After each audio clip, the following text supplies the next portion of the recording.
প্রতিবেশীদের সঙ্গে ভারতের সম্পর্ক কেমন? শুধু কি পাকিস্তানের সঙ্গেই ভারতের একদম বুনো ওল আর সেই বাঘা তেঁতুলের মতো সম্পর্ক? নাকি প্রতিবেশী দেশ অন্যান্য দেশগুলোর সঙ্গেও একই রকম সম্পর্ক? সর্বপ্রথম দেখে নেব আমরা এই ভারত প্রতিবেশী দেশগুলো।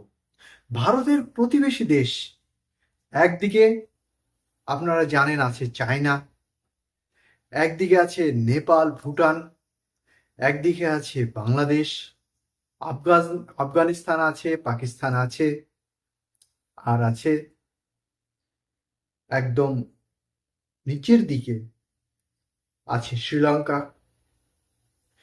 এই যে গোটা ভারতবর্ষের চারিদিকে প্রতিবেশী দেশগুলো আছে, এই দেশগুলোর সঙ্গে ভারতের সম্পর্ক কেমন? আজকে জিও পলিটিক্সের বিষয় হচ্ছে বর্তমানে কোন দেশের সঙ্গে, অর্থাৎ কোন প্রতিবেশী দেশের সঙ্গে ভারতের সম্পর্ক কেমন, আমরা একটা একটা করে দেখে নেব। আপনারা জানেন দীর্ঘদিন টালবাহানার পরে তালিবানি সরকার এসেছে আফগানিস্তানে। বর্তমানে আফগানিস্তানের তালিবানি সরকার আসলেও ভারতের সঙ্গে সম্পর্কটা বেশ মধুর, সেটা বেশ কয়েকদিন আগেই আমরা দেখতে পেয়েছি। সেখানে দেখতে পেয়েছি তালিবানি সরকারের প্রধান যে সমস্ত নেতামন্ত্রীরা আছেন তারা ভারতে এসেছেন এবং ভারতে একটা চুক্তি বা একটা পরিস্থিতি নিয়ে আলোচনা করেছেন। সেখানে হয়তোবা আর কিছুদিনের মধ্যে আমরা দেখতে পাবো ভারতের প্রধানমন্ত্রী কিংবা ভারতের প্রধানমন্ত্রী সচিবকে আফগানিস্তানের মাটিতে। এই দিক থেকে বোঝা যাচ্ছে যে আফগানিস্তানের সঙ্গে মোটামুটি সম্পর্কটা যে জায়গায় আছে সেখানে ভালোই বলা চলে। পরবর্তীতে চলে যায় যদি পাকিস্তান।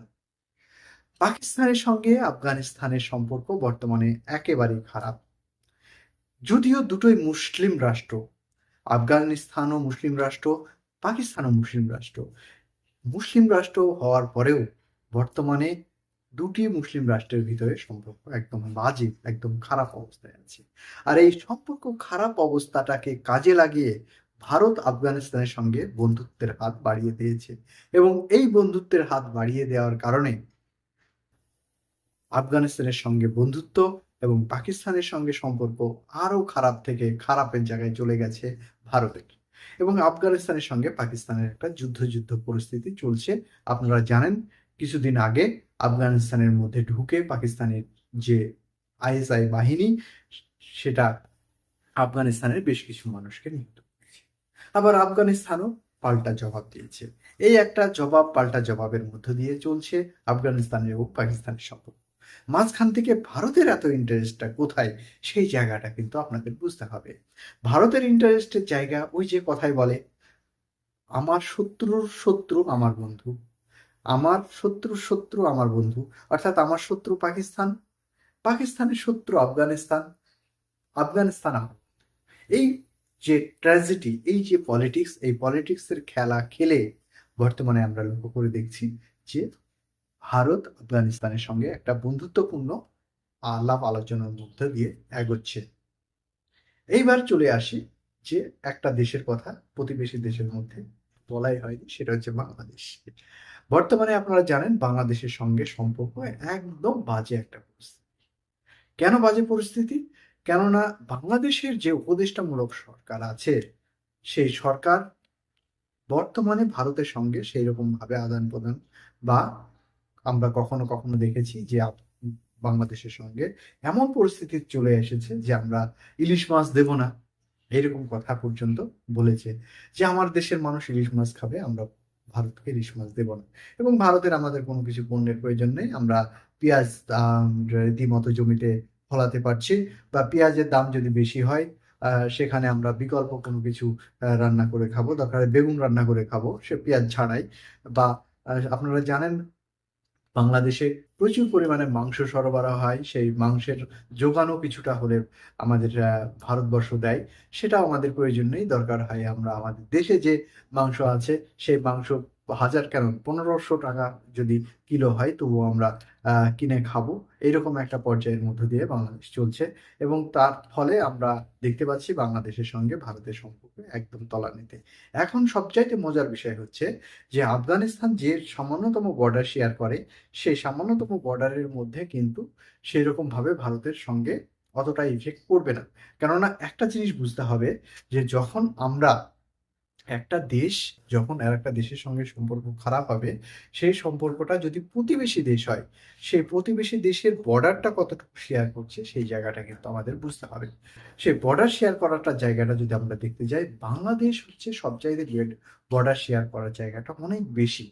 এবং পশ্চিমবঙ্গ এই দিক থেকে টোটালটা বর্ডার শেয়ার করছে, মানে গোটা পশ্চিমবঙ্গটা এই দিক দিয়ে শেয়ার করতে গেলে দেখা গেল বীরভূম থেকে মুর্শিদাবাদ থেকে শুরু করে নদিয়া থেকে শুরু করে এদিকে একদম আহ, আহ, ব- এই দিক থেকে মানে প্রথম থেকে পশ্চিমবঙ্গের টোটালটা, যেহেতু বাংলা একই সঙ্গে ছিল, তাই বাংলা যখন একটা বাড়ি যখন একটাই থাকে, সেটা যদি ভাগ করা যায় তার জমির আলটা সবচেয়ে বেশি হবে।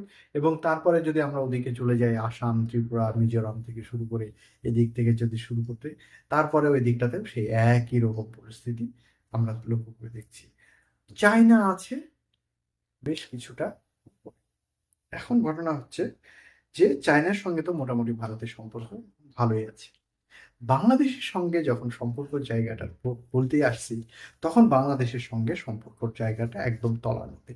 এমন একটা পরিস্থিতির মধ্যে দিয়ে চলছে বর্তমানে, সেখানে ইমিডিয়েটলি ভারতের সঙ্গে বাংলাদেশের সম্পর্কের জায়গাটা যদি ঠিক জায়গায় না আসে, তাহলে অদূর ভবিষ্যতে বাংলাদেশের জন্যও খারাপ এবং ভারতের জন্যও খারাপ। হ্যাঁ, হয়তো আপনাদের মনে হতে পারে যে বাংলাদেশের জন্য খারাপ না, বাংলাদেশের জন্য ভালোই হবে, এটা ইন্ডিয়ার জন্য খারাপ হতে পারে। আবার ইন্ডিয়ার অনেকে বলতে পারে যে বাংলাদেশের সঙ্গে যদি খারাপ সম্পর্ক, তো কি হলো, একটা গরিব দেশ, ছোট্ট দেশ, ইত্যাদি ইত্যাদি, তাদেরকে আম, আমরা যে কোনো সময়তেই তাদেরকে অ্যাভয়েড করে চলবো, আমরা বিভিন্ন বড় লোকদের সঙ্গে চলবো। এখন ঘটনা হচ্ছে এই জায়গাতে একটা একটা সবচেয়ে একটা সাধারণ লজিক আপনাদেরকে বুঝতে হবে। সবচেয়ে একটা সাধারণ লজিক হচ্ছে, সাপোজ মনে করেন যে আপনার বাড়ির পাশে যে মানুষটা বসবাস করছে, সেই মানুষটা প্রত্যেক দিন অ্যালকোহল পান করে এবং রাত্রিবেলাতে এসে সে একটা গ্যাঞ্জাম তৈরি করে বা অশ্লীল ভাষা প্রয়োগ করে ইত্যাদি। আপনার বাড়ির পূর্ব দিকে যে আছে, সে দেখা গেল প্রত্যেকদিন গান বাজনা করে এবং প্রচুর মানুষজন নিয়ে একটা। আবার আপনি ধরে নেন আপনার দক্ষিণ দিকে আছে যে মানুষটা, সে মানুষটা দেখা গেল তার বাড়িতে বিদ্যুৎ কানেকশন নাই, সে 24 ঘন্টার মধ্যে 18 ঘন্টায় নিজে পাগলের মতো থাকে ইত্যাদি ইত্যাদি।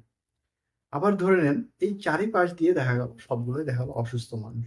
তাহলে আপনি কতক্ষণ সুস্থ থাকবেন? আপনি গরিব মানুষ এবং বড়লোক মানুষের প্রশ্নে যাচ্ছেন। এই জায়গাটা ভারতকে কিন্তু বুঝতে হবে।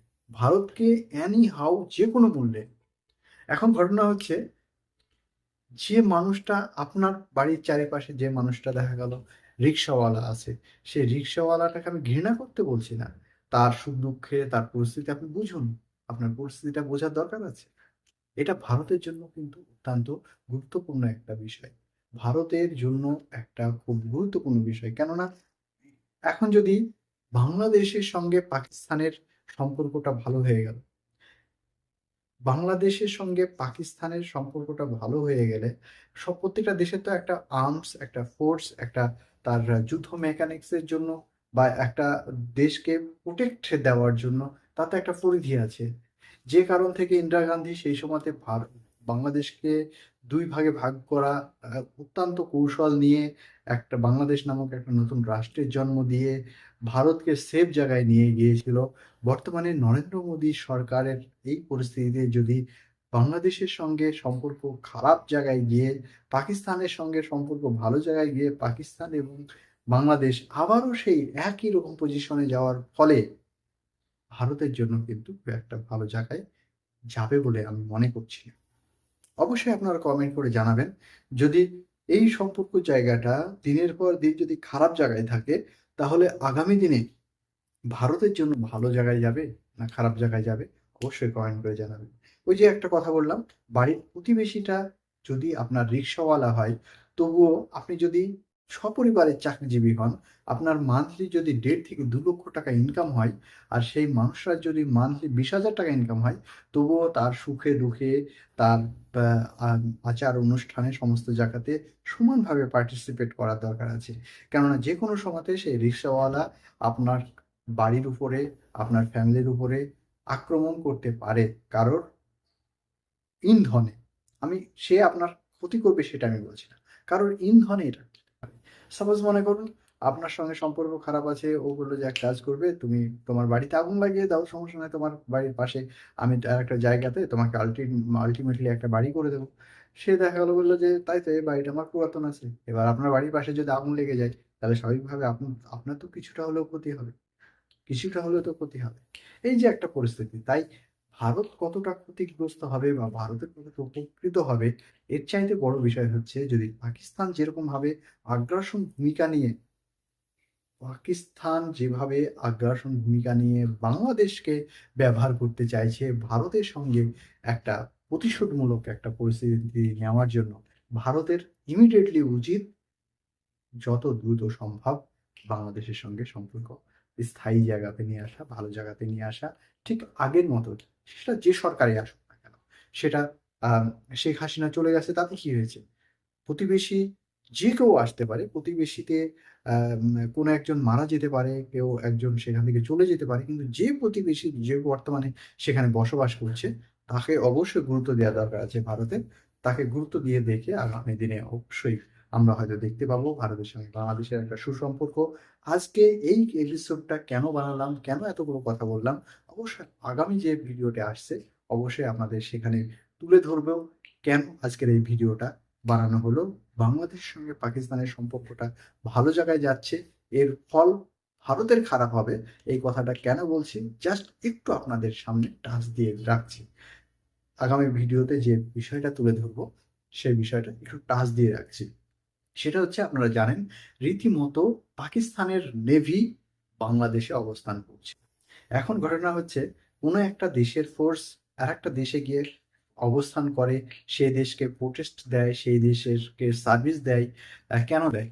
তার ব্যক্তিগত স্বার্থটা কোথায় আছে? নিশ্চয়ই তার ব্যক্তিগত স্বার্থ আছে। তার ব্যক্তিগত স্বার্থ হচ্ছে যে বাংলাদেশকে এটা বোঝানোর জন্য যে তোমার চারিপাশে ইন্ডিয়া যেরকমভাবে দখল করে রেখেছে, তার প্রোটেস্ট আমরা দেব, তার সার্ভিস আমরা দেব, তার টাকা-পয়সার সার্ভিস থেকে শুরু করে ম্যান পাওয়ার থেকে শুরু করে সমস্ত কিছু দেব। অতএব পাকিস্তানের ব্রেন ওয়াশে বাংলাদেশ ভুলে যেতে পারে, গলে যেতে পারে। যার ফলে আগামী দিনে প্রতিবেশী দেশ হিসাবে অবশ্যই ভারতের ক্ষতির আশঙ্কা করছি। এটা অবশ্যই ভারতীয় প্রধানমন্ত্রী তথা ভারতীয় বিদেশ মন্ত্রকের কাছে দৃষ্টি আকর্ষণ করছি। আজকের জিওপলিটিক্স এই পর্যন্তই। আমার প্রত্যেকটা ভিডিও আপনাদের কেমন লাগে অবশ্যই কমেন্ট করে জানাতে কিন্তু ভুলবেন না। আর আগামী দিনকে যে ভিডিওটি আসছে সেটা হচ্ছে পাকিস্তানের নেভি বর্তমানে বাংলাদেশে অবস্থান করছে। এর ফল ভারতের জন্য খারাপ হতে পারে। এই টপিকস এর উপরে অবশ্যই আপনাদের সামনে ভিডিও নিয়ে আসবো। ততক্ষণ ভালো থাকুন, সুস্থ থাকুন আর সজাগ থাকুন। সারা বিশ্বের জিওপলিটিক্স নিয়ে খবর দেখতে হলে, কথা শুনতে হলে অবশ্যই চোখ রাখতে হবে থটস অফ সানারুল, অর্থাৎ থটস অফ সানারুল ভাইয়ের চ্যানেলে। আপনারা নিত্য নতুন ভিডিও পাবেন এবং অথেন্টিক ভিডিও পাবেন। ন্যায়সঙ্গত কথা বলি এবং সবসময় মানুষকে নিয়ে কথা বলি, সারা বিশ্ববাসীকে নিয়ে কথা বলি। এটাই হচ্ছে থটস অফ সানারুল চ্যানেলের মূল লক্ষ্য। আজকের এপিসোড এ পর্যন্তই। আগামী দিনে নিশ্চয়ই দেখা হচ্ছে কোনো না কোনো এপিসোডে। ততক্ষণ ভালো থাকবেন। টাটা।